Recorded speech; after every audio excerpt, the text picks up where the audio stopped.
Rezija. Kulturno društvo Muzej rezijanskih ljudi hrani svoje etnografsko gradivo v montažni stavbi v Bili, ki je bila postavljena po potresu leta 1976. Društvo se med drugim ukvarja tudi zbiranjem, ohranjanjem in urejevanjem predmetov in dokumentov, ki omogočajo odkrivanje in promoviranje dolinske skupnosti. Leta 1998 je društvo v montažnem objektu uredilo stalno razstavo Naš muzej, muzejska zbirka, ki predstavlja različne vidike življenja v Rezi. Vsakdanje življenje, kmečko arhitekturo, kmečko orodje, pasništvo in živinorejo. In tudi zelo poznano nematerialno dediščino, kot sta glasba in pravljice. Muzej se bo preselil na Solbico v Plocovo hišo, kjer v mali hiši na dvorišču obnavljajo kuhinjo in spalnico in v veliki pa sedež muzeja. V vasi Solbici je tudi muzej Brusačev, ki je bil odprt leta 1999. Muzej hrani in razstavlja orodje, ki je bilo potrebno za opravljanje tega poklica. Bruse različnih velikosti, kolesa, stare predmete za rezanje in veliko fotografij. Brusač je opravljal pretežno obrtniško dejavnost in da so se lahko premikali po cestah ali po težko dostopnih poteh, so brusači uporabljali svojo značilno kresmo, lesena naprava za brušenje z brusom na pedal, ki so nosili na hrbtu. Šele kasneje in v bližnji preteklosti, približno leta 1900, so se začeli premikati s kolesi in vse to je razstavljeno v muzeju. Leta 1995 smo ustanovili naše društvo, nel 1995 abbiamo istituito l'Associazione Culturale Museo della Gente della Val di Rese, prima associazione che ha avuto come intento quella di conservare gli oggetti, no? Il patrimonio materiale ma anche immateriale della Varrese, soprattutto dopo il terremoto. Molte cose sono andate perse, quindi abbiamo così pensato che fosse necessario avere un'associazione che si prendesse cura anche di questo aspetto.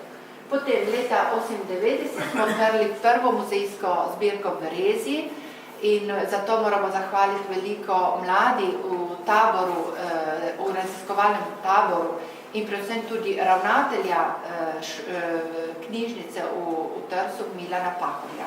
Zato je veliko skrbi, on in drugi. Smo leta takrat, v 2 tedna, so nam pomagali, smo organizirati to prvo muzejsko zbirko. Leta 2010 smo zaposlili eno osebo, ki za to skrbi, to je Sandro, in tudi to je bil en velik korak naprej za nas, ker vemo, koliko lahko pomaga, če je ena oseba, ki za to stalno dela. Leta 2013 smo kupili hišo na Solbici, to ideja je bila od samega začetka, že ko smo ustanovili društvo, ko sem na prvi naši seji sem rekli, lepo bi bilo, da bi kupili eno hišo na Solbici, da bi dosegli tega.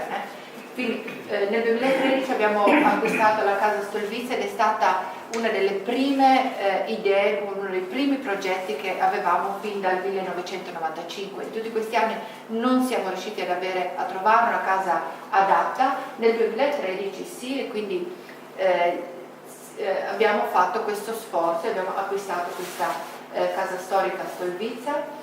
Letos smo začeli z obnovo vsej male hišice, ki je na dvoru.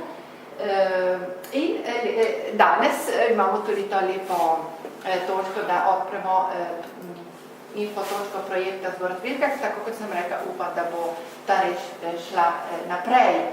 Torej, naše delo, tako je bila izgledala naša muzejska zbirka do lani.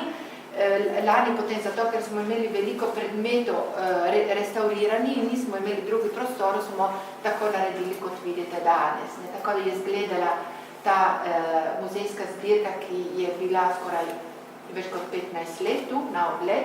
Potem smo imeli razne razstave, so bile za Furnoževe, Prt, Škula, Tjoneva, Bakovi, da vidimo kako, Furnoževe, ne vem po slovensko, kako se reče, tam, kjer se kuha apno. Apnice, smo naredili eno lepo raziskavo in razstavo na to temo. Potem eno lepo razstavo smo imeli, govorim leta 1999, o prtu in oblačil.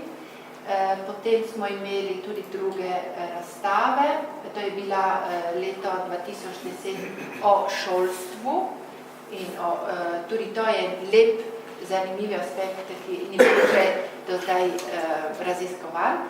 In od lani imamo, kot vidite, te lepe reči tu razstavljene, ker drugih prostorov